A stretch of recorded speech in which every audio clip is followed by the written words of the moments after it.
Hello everyone, Shintobean here with some more Warhammer combat cards, and in this video I'm going to be taking a look at Servants of the Emperor and which decks I've been using with each warlord lately.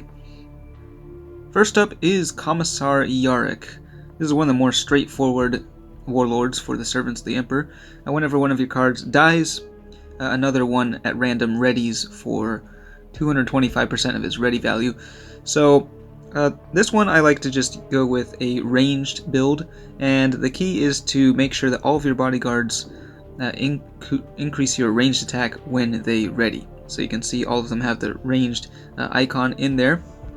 Kamasar Yarik himself has a bit stronger of a melee attack, but of course you want to make sure that your bodyguards are doing most of the work before he reaches the field. So you want to include the two endless troops.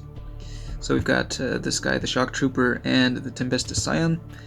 And then the big damage dealers are, of course, the tanks.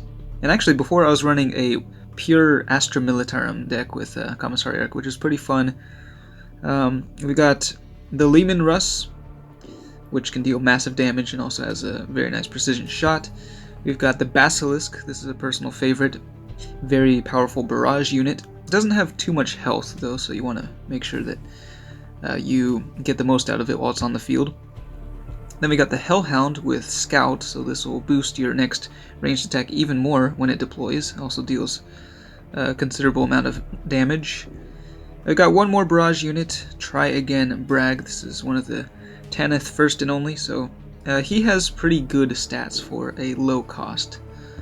And then we've got the Rattling Twins here without flank.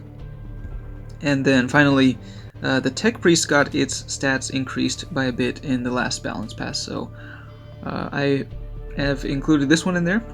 Seems to be pretty good, and he has regeneration as well. So just pretty fun deck to use with Yarik. You'll just be dealing lots of range damage every turn, as long as your units are dying. And the best strategy is to put down two of the big damage dealers alongside one of these cheap fodder units. And when it dies, you'll get a big boost to your ranged attack.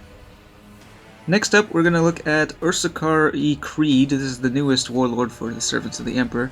And the deck that I'm using is actually quite similar to the Yarik build. It's, again, focusing on ranged. The main difference here is that most of the damage is done through precision shot, because whenever one of your cards dies in a turn, all of your cards that are deployed will go back to your hand and you will regain the traits. This can happen up to 2 times.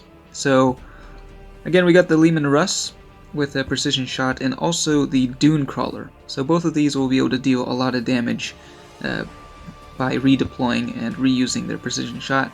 We got the Hellhound, which can, of course, ready multiple times. And then the key difference here with Creed is that I've also included some shields. So these two, the Bulgrin and the Sister Superior, have shields, but with the nerf to shields they won't be able to block as much damage, but still the synergy with Creed's special rule can't be ignored. Just being able to reset the shield count every time they go back to your hand is pretty good. And again, using the Endless Infantry here. And also, we've got the Healer. This is actually one of the best healers in the game, I think. 4 points makes it the cheapest Medicae unit, so it's just a very cost-effective card. I have it in a lot of my decks for Servants of the Emperor. And there are Creed's stats himself. He's still at a pretty low level because he's new, but this is a solid build for him. Next up, let's switch to the melee build here. This is a Canoness Viridian. She's a very powerful warlord. Of course, the shields did get nerfed, so she can't block quite as much damage herself. And she has pretty low damage output, but her special rule can really be very annoying to play against for sure, but pretty fun to play as long as you, again, make sure that you have 2 very strong melee cards on the field.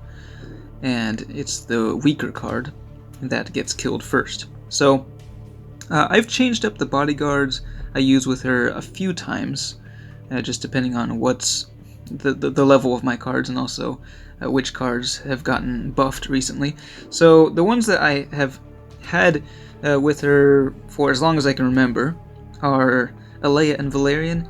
This duo is very powerful, very great melee attack with Inspiring Presence, and then being the highest damage melee card in the whole roster, the Penitent Engine is a no-brainer. It's got Death Blow currently, so even after it dies, it can deal a lot of damage. And then we've got Curtis Hicks. This guy has pretty low health for his cost, I think, but all of his damage, or all of his upgrades are damage upgrades. So as he levels up, he can become quite a bit stronger.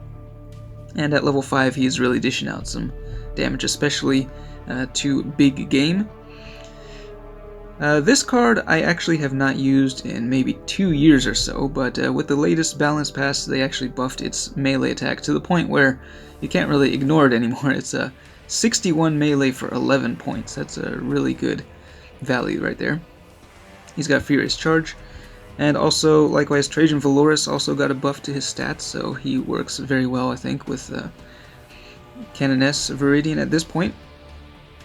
And then the last 3 are sort of fodder or defensive units. We've got 2 with Taunt, the Gemini Superia, and the Crusader.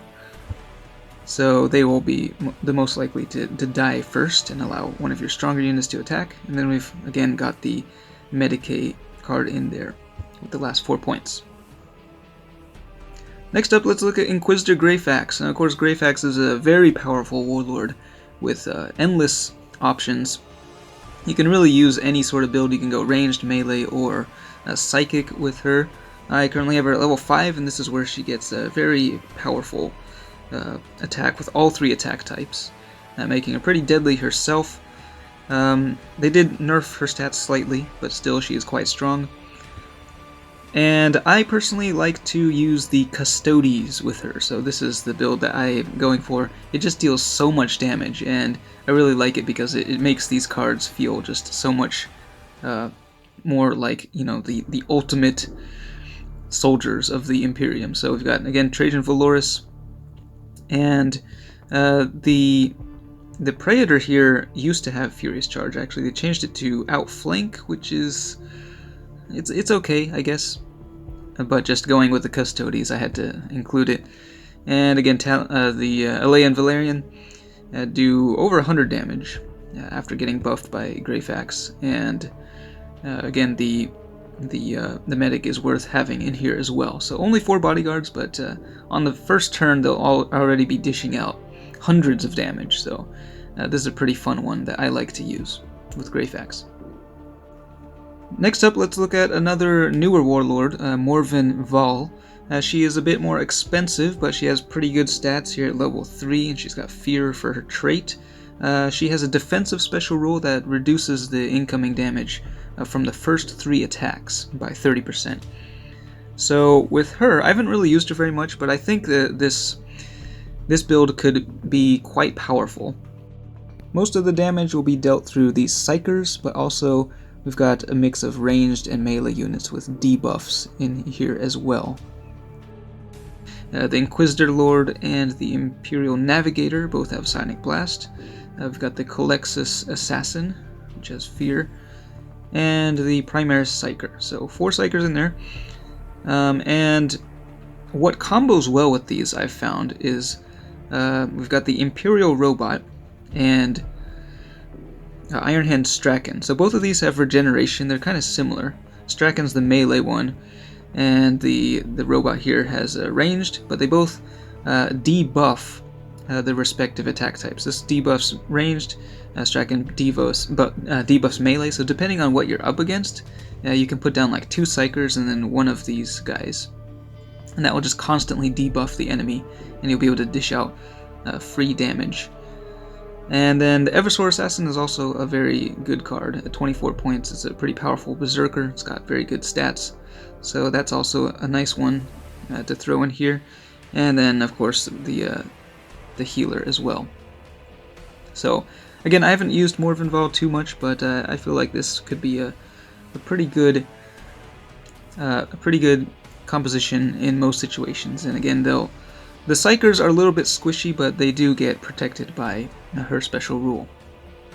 And finally, probably the least popular warlord for Servants of the Emperor is Magos Dominus. He has very weak stats for a warlord. He's got Medicae for his trait, but you don't really want him deploying to the field if at all possible. His special rule heals your units whenever one of them is destroyed, and so this is the build that I've used with him in recent times. I had to find a place for the Dominator, so this one doesn't work as well with Yarik because it's a ready type, debuffs ranged, which is just more situational. But I have it at level 6, it's one of the very few level 6 legendaries I have, and has so much health and a lot of damage, so it's pretty fun to use. I've also got the Basilisk in here for some more damage output. The Basilisk again has low health, but hopefully it will stay alive longer from the healing from that special rule. And also Inquisitor Kamasar has Fear. He's already very durable, but with the health boost he is almost indestructible in this deck. And then the rest of the cards in here are fodder. Once again, you do want to make sure that 2 of your big damage dealers are on the field, with the third card being one of these fodder units.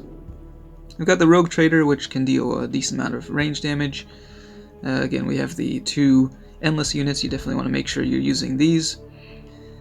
We've got the Healer, once again, and the Battle Sister just with the remaining 3 points for a little extra barrage. So I don't really run Magos Dominus too much, but when I do, this is the deck that I've been using. So there you have it. Those are a few sample deck builds for Servants of the Emperor. Again, there are a lot of different possibilities, and these are just based on the cards in my collection and the levels they're at, so your options may be quite a bit different, but let me know if you have any other ideas that you like to use with any of these warlords, especially with Greyfax, because she is definitely the most flexible of all of the warlords. But that's it for this one. Thanks for watching, and I will see you next time.